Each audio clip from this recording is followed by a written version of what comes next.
Shiko, unë besoj që është aksion politik normal i opozitës dhe në përgjithësi gjithë opozitave në Shqipëri, se edhe Partia Socialiste kur ka humbur zgjedhjet, në përgjithësi pala humbë se Shqipëria ka të vështirë ta pranojë rezultatin dhe bën një aksion, po themi, diplomatik për sensibilizuar kancelaritë europiane, por megjithatë, unë do të them në mënyrë jo diplomatike, në raport me amerikanët e europianët kanë pak ose as pak ose kanë çelësat e kashtës në Shqipëri.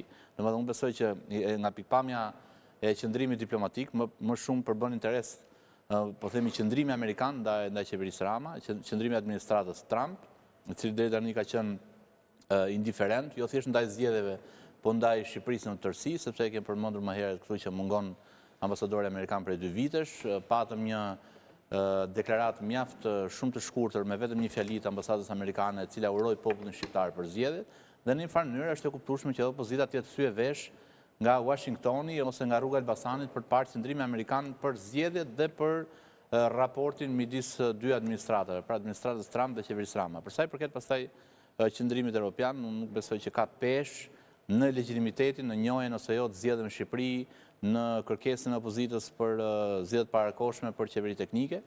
Për sa i përket pastaj kërkesës për qeveri teknike, unë besoj që ka 2 mënyra për të shkaktuar një traumë, po themi, politiko-sociale që do të sillin zgjedhjet parakoshme dhe qeveri teknike, ose një protestë e madhe popullore, po themi revolucioni në rrugë, gjë që unë nuk besoj që është sfondi. Partia Demokratike deri diku e ka provuar këtë rrugë para zgjedhjeve dhe nuk ja doli, pra nuk arrit të provokohet qeveria teknike ose qeveria kujdestare, dhe dyta për të ndryshuar, po themi, këtë qeveri janë zgjedhjet.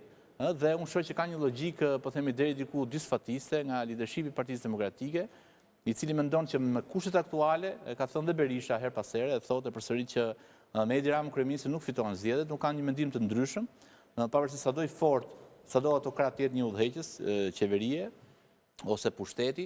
Unë besoj që në moment që populli nuk të do, pra mendoj që në moment që populli do ta refuzojë Edi Rama dhe Partinë Socialiste, nuk besoj që ai me gjithë instrumentet e veta do arrijë ta mbajë pushtetin me zor. Por fatkeqësisht për opozitën, Edi Rama sipas çdo sondazhi vjen të jetë politikani më i pëlqyer në vend. Unë e di që opozita nuk i beson sondazheve, por tani jemi në këtë, do të flasim në rrafshin realist, pra mund duket si edhe shqetësuese. Çdo gjë që bën e kthen në kapital politik. Vanity Fair shkruante që fjalimi më i mirë në dasmën e Alex Sorosit, ku ishte Bill dhe Hillary Clinton, ku ishte që nga gjithë Sienna Miller apo njerëz të showbizit amerikan, e citon dhe thot një nga fjalimet më të mira ishte ai kryeministri i Shqipërisë më i veçantë. Nuk është, e kuptoj edhe këtë që është Edi Rama ka miq fuqishëm. Shiko, unë me këtë, që të jemi sinqert, nuk jam shumë dakord, sepse kujtoj që i vetmi dëshmitar në dasmën e djalit Erdoganit, për shembull, Bilal Erdoganit, ka qenë Fatos Nano. Edhe në kohën kur ishte Fatos Nano kryeministër, Fatos Nano dhe Silvio Berlusconi. Flitej që Fatos Nano ka lidhje speciale me Berlusconin, me Erdoganin. Kur ishte Berisha kryeministër, e detyroi atë Erdoganin të vinte këtu të inauguronte rrugën e Kombit. Pra, kjo është një lloj atuje që ta jep pushteti. Pra besoj që edhe Edi Rama, përtej asaj që i veshin që është shumë elokuente, showman, arrin të mrekullojë melonin e Alex Sorosit shumë rrallë. Jo, kam një pyetje të fundit, jemi në fund. Jo, jemi në fund. Partia Demokratike, lufta është për zemrën dhe mendjen e shqiptarëve. Një qasë edhe ma bëjtë. Okej, jemi në minutat e fundit. Të misive personale dhe të misive familjare. Unë marrë 2 shembuj me një krahasim fare thjesht. Po, Rama është i preferuar i familjes Soros, normal që ishte përsaktuar të mbante fjalimin edhe për ta përdorë edhe për te jetës personale edhe për ta përdorë politikisht. Por, gjithë këte marrëdhënie të mirë me këte familje që ka pas ndikimin e vetë shumë të madh në politik, ai nuk e ka shfrytzuar për të mirën kombëtare. Në situatë është Kosova sot. Sa vite ka qenë kryeministër Rama. Dhe përkundër kësaj, zoti Berisha, misinë personale të tij, familjare, nuk e shfrytëzoi për veten e tij personale. E shfrytëzoi në të mirë të kombit, në emër të Kosovës. Me Bushin të thuash. Dhe me Bushin. Pra, kjo është e vërteta, janë 2 qasje krejt ndryshme, mënyra si përdoren misit personale. Jemi në 2 minutat e fundit. Ka një lajm që një nga figurat më të përfolura, kryesisht nga kryetari juaj, në fakt i pari që ka përmendur ka qenë ish zëvendës kryeministri Arben Ahmetaj.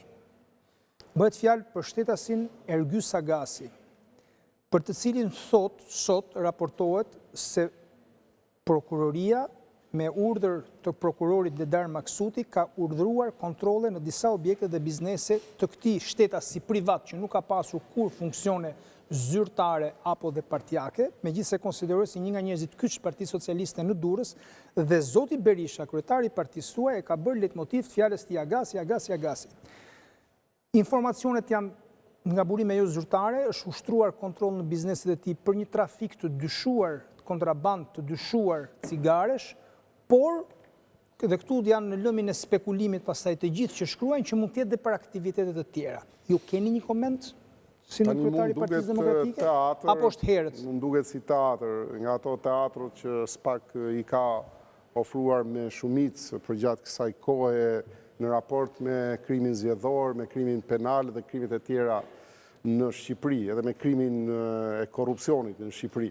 Sepse ka një nonsens shumë të madh aty. SPAK-u, unë e kam përcaktuar që herët, përdor një metodikë të çuditshme. Unë jam specialist i fushës, por aq një uri juridike sa kam. Niset nga personi për të shkuar tek vepra kriminale. Ndërkohë që metodika është krejt ndryshe. Në ato teoritë e hetimeve dhe të eficiencës e hetimeve, nisesh nga vepra penale, pra cila është vepra penale dhe cilat janë personat. Ai niset nga personi.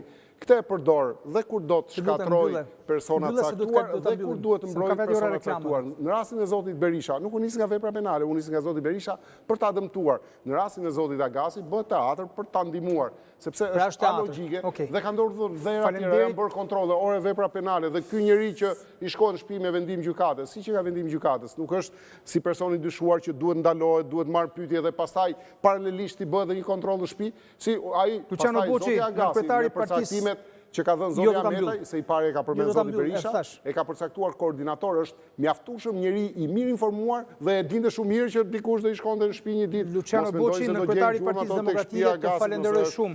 Neritana Libali dhe